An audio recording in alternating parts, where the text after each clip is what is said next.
I think it's very true. People do come and go. Yeah. I think just from experience in my life, I've lived such a full life already in just, the aspects of, the industry, which I think it's it's a crazy place to be growing up for sure, and having people come and go, and it's such a, a town, a city, like Los Angeles, where people are coming and going, and so many people are using people to get to the top, and there's all this trampling and competition and all that. It's a toxic environment, but in that environment, I kind of just learned very quickly that, you can have fun with people and then not know them a month later. And I'm someone who, I love fantasizing about, oh my God, I love this friend of mine. I hope we fucking, we effing, we go and live until we're 80 and I share these beautiful life experiences and memories. But I kind of learned that, now looking back in retrospect, every single person that's been in my life for that period of time, I needed that at that period, and they needed that.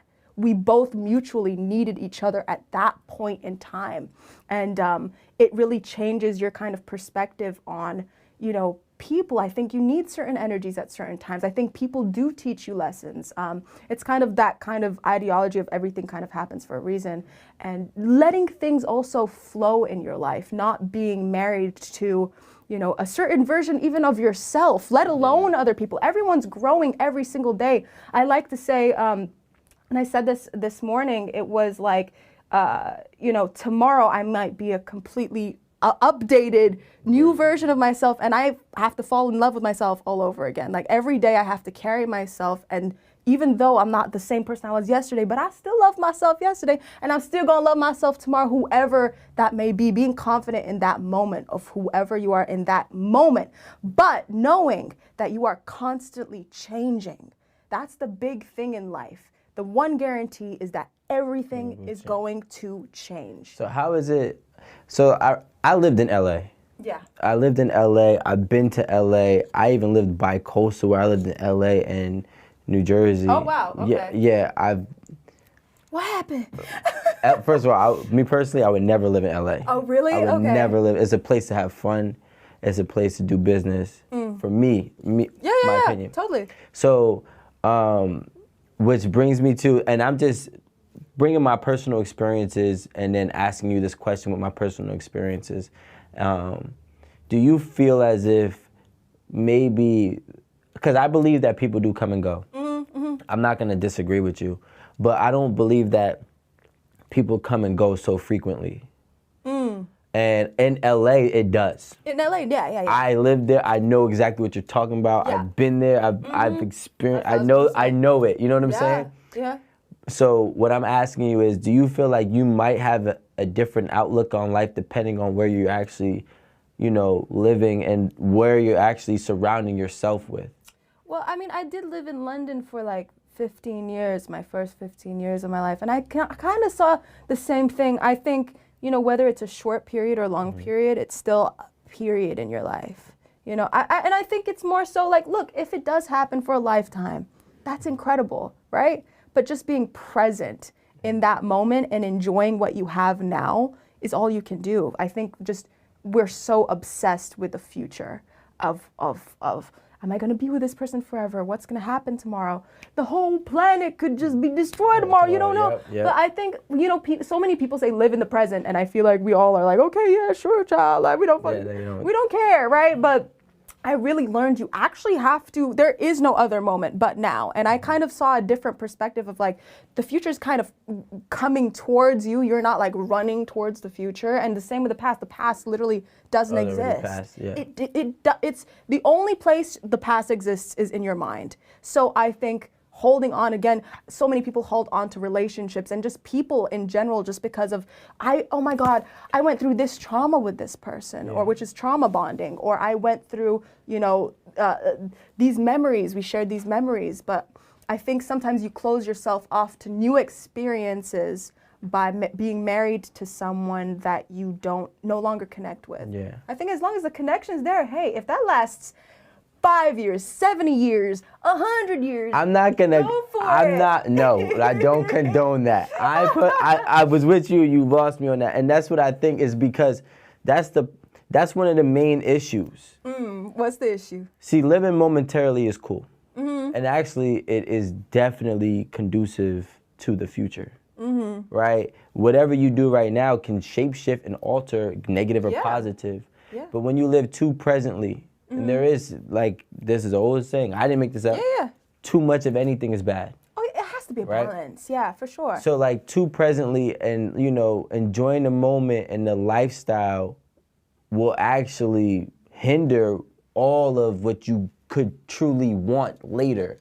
You cannot want something right now, right? Yeah, sure. And it's cool. Right. I'm not saying go get it, Okay, right? yeah. I ain't saying to go live it.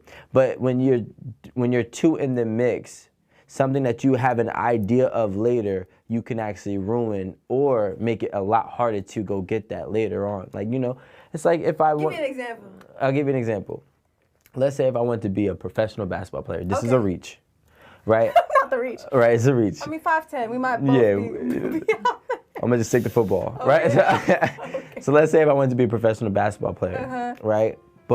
And I'm working hard every day. Yeah. I'm working hard every day. But I love presently all the experience of being the top athlete in my school. In my school, I'm not in the pros. And living presently, I'm enjoying all of these moments. So all these women. Something happens with these women. Okay. Negative. There's a laundry list of what could possibly happen happens. And now me going there and getting to that final destination is now hindered. You know what I'm saying? So see, what I mean is more so like living in the present of whatever you're doing. So for example, for me, it's not like you do everything you love every day, right? There's some things there's some things you're not going to enjoy to get where you need to go. The journey, right? And there are a lot of hardships in this game, a lot. And there's things you're not going to want to do. There's some Which things... game? The industry, just period. Okay. Just this, whatever that may be, you know, there's so many different industries. So I'm just talking about mine specifically. There's so many, you know, things you don't want to do. There are things you just don't want to do and things that, you know, so many people are... It's just part of the journey, right? It's just part of the journey. The fighting, you know, getting your songs heard, you know, even me releasing this project it's been years to get to this point. But I realized the simple shift in perspective changed the way I experienced the journey. Before, you know, I would be like, oh, I just have to get through this day. Now I'm like, I'm gonna enjoy every moment of this day and not kind of go through it blind. Because sometimes we just like, oh, I'm going through this day with a haze on, with blind. I just have to get it done. But why do you just have to get it done? Like, I don't have to get this thing over with. I can enjoy being in that situation or in that moment. Or, you know, I'm afraid of flying, right? I'm afraid of flying. But now I'm trying to still, even though I'm so fearful and I have to do it for work, right? I am still trying to romanticize the experience in my head. I think you can romanticize your life. That's what a relationship is. Yeah. You know, because like people get, for example, you're scared of flying, but you have to do it for work. People are scared to get into relationships because, you know, maybe whatever reasons, but they have to do it for a family. Right. I don't know. That's not my ideology. Yeah, let me ask you. All right. Yeah. I got one for you. Yeah. Aiyana-Lee. Yes. 45. Where do you see yourself? Hopefully, still fine. I'm kidding. Still fly, darling. No, I hope by that time I'm in a stable place, actually financially stable, having toured the world, done everything I wanted to do, write a book, do my music, release a bunch of albums, do tours. What else? I mean, maybe I'll have a kid or two, or probably one kid, child. I don't know if I can do more than one child. Okay. Maybe one child, and I don't necessarily see like a father or a husband or a white picket fence. I don't necessarily see that. Damn. I don't necessarily see that. If I have to bring up a child, but I've seen it done. My mom brought me up, and I turned out really nicely, I hope. So yeah, I know. I think the word family looks like so many different things. There are people who Yeah. are adopted. There are people who, they've integrated in families that they weren't necessarily born into, or whether that's a single mom, single father, single whatever that. Family looks like so many things, especially nowadays. There's such freedom to make and create however you want to and whatever environment works for you and healthiest for a child. So I think, family these days isn't necessarily the white picket fence, husband, wife narrative with a little doggy running around. Oh, I'll take the dog though. Doggy. I will take the dog though. But I don't think it looks like a certain way, I think that the facts are. Yes. The What facts the are. now? That's real poetic, right? And I get it. And I'm a product of a single parent myself, and I hope I turned out pretty fine. I'm doing pretty well for myself, right? Period. But I do know, you know what I'm saying? Like high five, you know what I'm saying? We lit, man. But I do know that the facts are. The odds are in the child's favor to be better when both parents are present, right? See, I think that's bullshit. Really? Yeah, I do. I think that's a narrative that's so like society is just. Nah, I don't think. So you're gonna tell me. I'm way better. You're gonna tell me. You're Yes. gonna tell me. All right, this might get personal. Yes, You're gonna tell me. Obviously, you have a dad, right? He's dead and tried to kill me 3 times. Oh shit. It's cool though. My bad. No. No, it's actually okay. Like seriously, I am so past it. I'm so past it. Wrote a song about it. Miserable on the project is actually about him. A lot of people think it's a lot of people think it's about a relationship, but it's about him. But yeah, no, and there's no hard. Yeah, there's no hard emotions. Sorry. Yeah. All right, cool. So I can just talk about it, right? Yeah, sure. All right, cool. Absolutely. So, all right. When was the last time? How old were you? Was the last time that you actually like kind of saw him? I think kind of before he died, like maybe 13 About or 13. so. And he threatened me with a gun. I think that was the last time I saw him. Shit. Okay, so do you think that potentially a lot of that experiences could have shape-shift a lot of ways that you might view relationships today?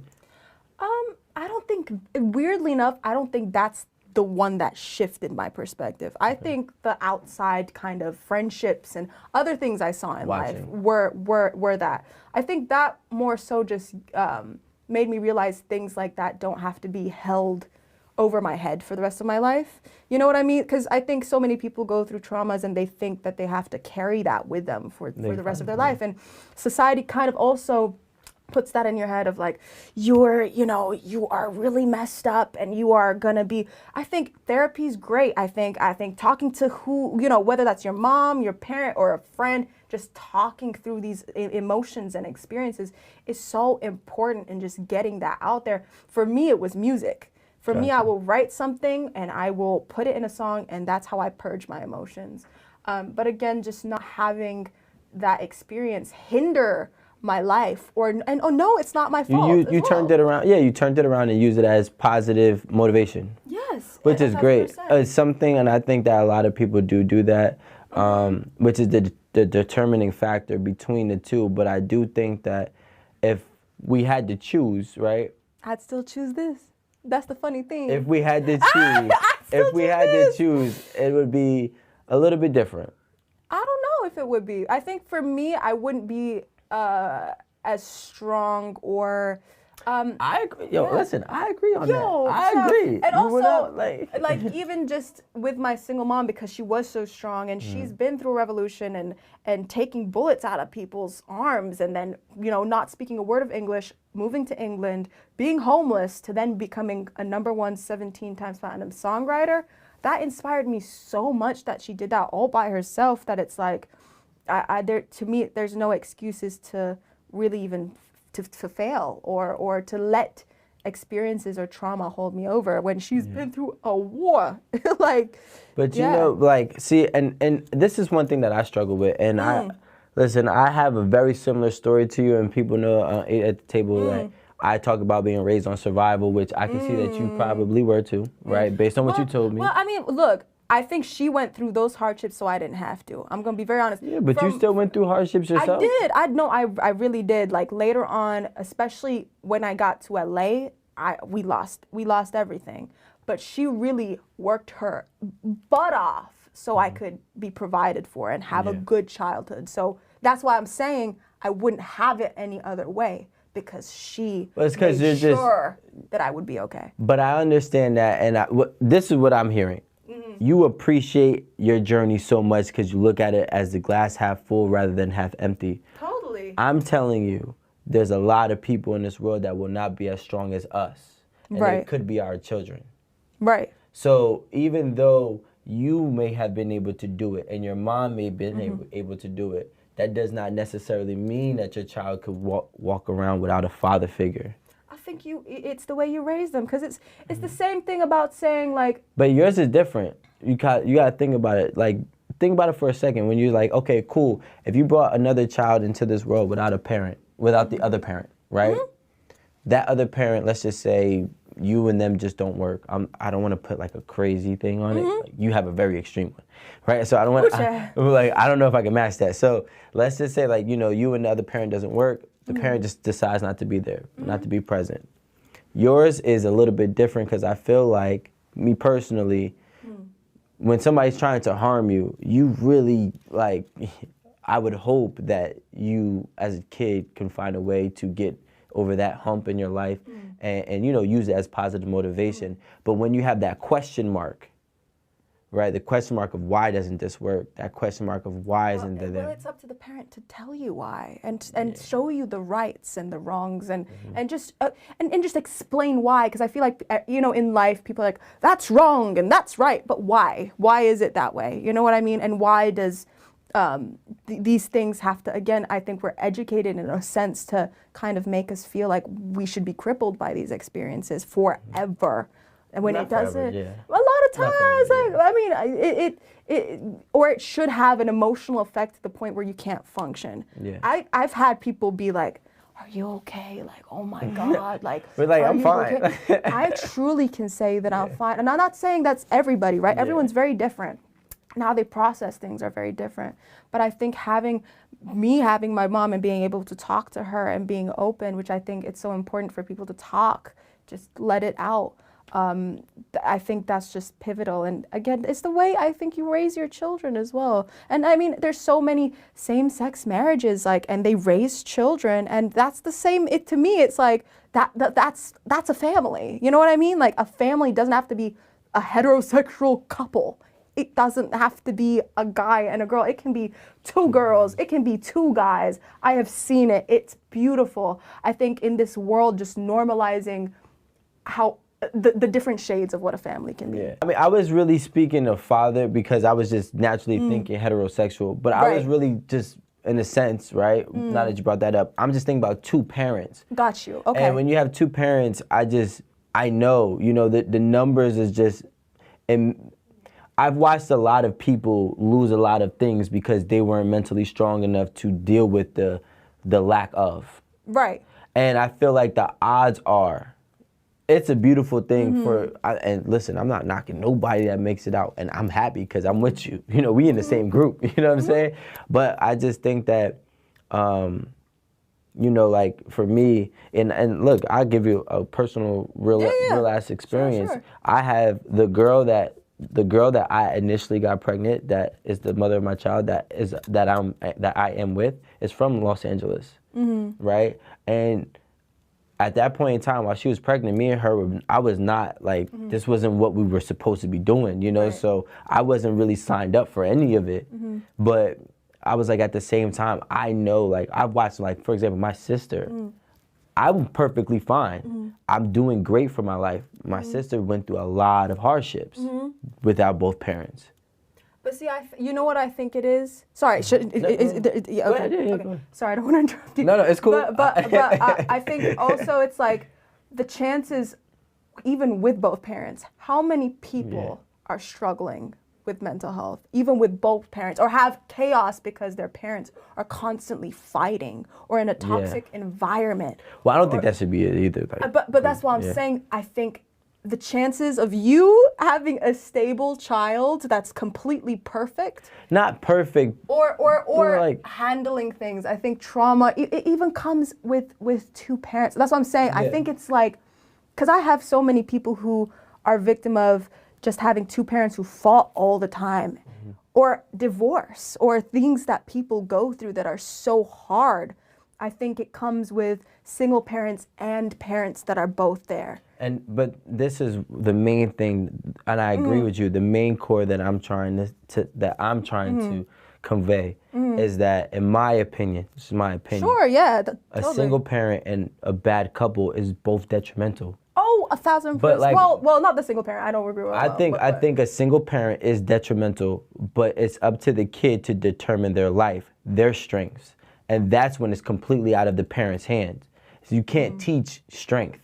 There's nothing that you can do in this world. There's no way you can teach strength. I think you can show the No way.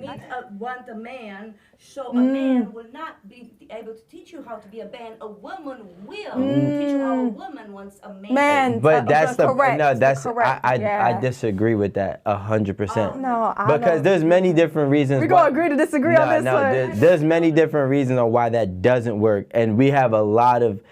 Let me touch on that in a second, right? Sure. But what I was trying to say is, initially, is when you have, see, the reason why I brought it up is because you said, I asked you by 40, 45, whatever number I did, where do you see yourself? And you saw yourself being a single parent. Yeah, possibly. Right? Possibly, right? Or not even a parent. I mean, I might not even want a child. If you had one, right? Yeah, if I had one. But there was no words and or ideology or mindset on having a significant other. Yeah, I'm free of a certain perspective. Gotcha, right? Yeah. And I don't knock that. But what I'm saying is the lack of relationships does not and this is what I believe. You learn from your experiences and from your parents. So if you have two parents fighting in the same household every day, you could come up traumatized and not knowing how to deal with the relationship. If you have one single parent, you become less, and I am a victim of that as well, you become less caring of a relationship. You don't value a relationship the same. I think it's the opposite. I think I value relationships so much that when I get in one, I want it to be right. And that's all it is. I want it to have boundaries. See, that's the thing. I think it's a different perspective and a different place you're taking it from. I think you're coming at it from more of a, I don't want relationships. I want the right relationship because I know my value. I think something that adds to my life. Again, I think if I was actually traumatized or I don't think it's traumatized. I know. Like, but if I was messed up from having a single parent or whatever, I don't think you're messed up either. But I'm just saying, right? I would be looking for a relationship right now. I would be trying to fill that hole within me and be like, oh my God, I got daddy issues. I need to get me a man and da-da-da. I'm like, no, I'm okay. Like, I'm okay. If a guy wants to come in my life, wine and dine me and treat me right, so be it. So be it. Add to my life, please. If not, it's like come correct or don't come at all. I know, but what I'm saying is, Here we go. I get that, but that's not what I'm saying because what your laugh is hilarious. It's okay. I'm waiting for you to finish. Sorry, go ahead. What I'm saying is that's cool, and that sounds very poetic because guess what? Everybody would like the perfect real, right person. You would like it. I would like it. The world would like. But I don't know if that's the goal in life though for everyone. You know what I mean? Like, well, I don't think it is. You know, I'll be honest. It's not the goal in life, and I don't think that it's not the goal in life for everybody. As I've been on Eight at the Table, I realize some people don't care to actually be in a relationship, or forever. Fair. Right, and that's cool. I personally, I just think that when it comes to bringing a child involved, that's when the lines get blurred.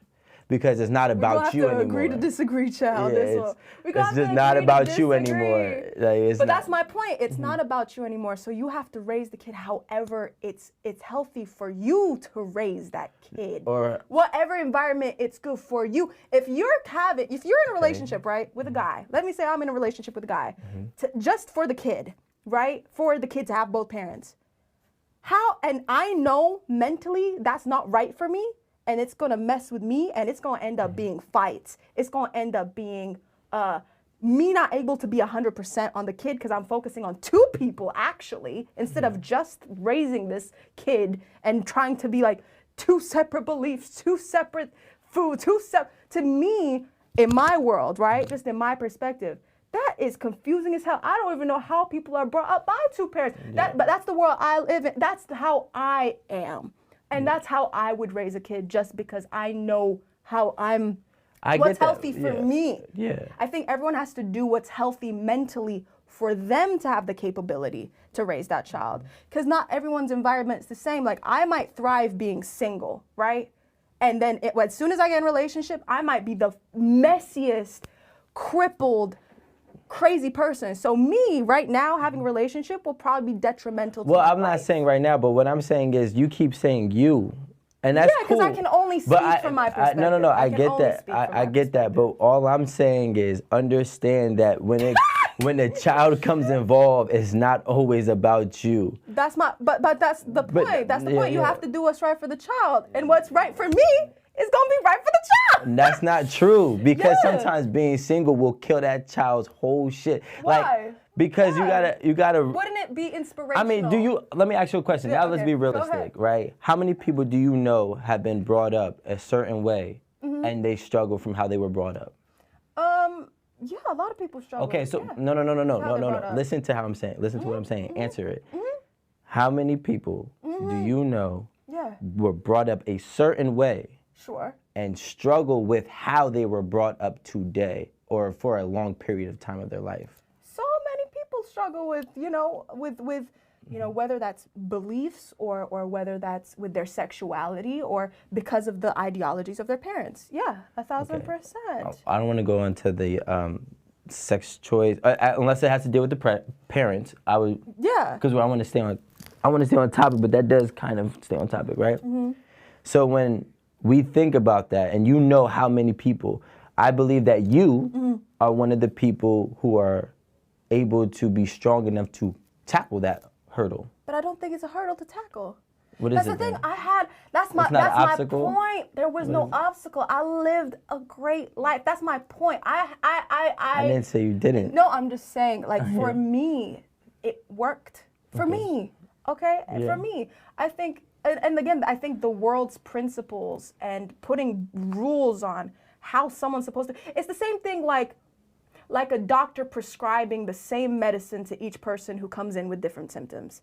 It doesn't make sense to prescribe the same medicine to each person. And I see it done all the time. The same type in workplaces and in doctors and in schools. Not everybody learns the same way or at the same pace. I think it's so tailored for each person where if having a heterosexual, nice relationship is what you need to be able to bring up a kid, and that's what you want, if that's what you want, do it.